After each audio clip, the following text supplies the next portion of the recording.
জীবন বিচিত্রময়, কার জীবনে কখন যে কি ঘটে তা সঠিকভাবে কেউ বলতে পারে না, তাই বলা হয় জীবন অনিশ্চিত। আর এমনই এক অনিশ্চিত জীবনের সাক্ষী হয়ে থাকলেন ভারতের পরিণীতা নামের এক তরুণী। একটি বিয়ের অনুষ্ঠানে নাচতে নাচতে হৃদরোগে আক্রান্ত হয়ে হঠাৎ মারা গেছেন তিনি। শতাধিক অতিথির সামনে নাচার সময় হঠাৎ মঞ্চে ডলে পড়েন এই তরুণী। ভারতের মধ্যপ্রদেশে ঘটেছে এমন হৃদয় বিদারক ঘটনা। সেই মুহূর্তের একটি ভিডিও ফুটেজ সামাজিক মাধ্যমে জড়িয়ে পড়েছে। এনডিটিভির খবরে বলা হয়, মধ্যপ্রদেশের বিদিশা জেলার একটি রিসোর্টে বিয়ের অনুষ্ঠানে নাচছিলেন পরিণীতা জৈন। এ সময় হৃদরোগে আক্রান্ত হয়ে 30 বছর বয়সী এই নারীর মৃত্যু হয়। তিনি ইন্দোরের বাসিন্দা এবং চাচাতো বোনের বিয়েতে যোগ দিতে বিদিশায় এসেছিলেন।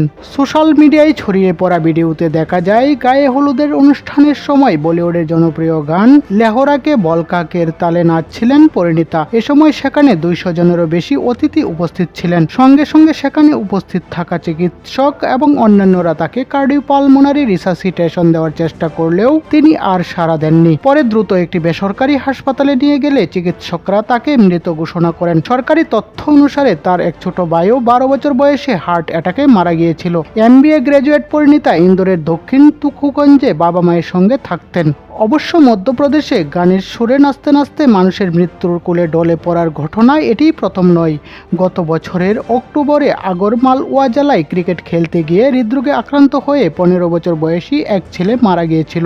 একইভাবে মধ্যপ্রদেশের ইন্দোরে একটি যোগ অনুষ্ঠান চলাকালীন মঞ্চে নাচতে গিয়ে 73 বছর বয়সী এক ব্যক্তি হৃদরোগে আক্রান্ত হন এবং ঘটনাস্থলেই মারা যান।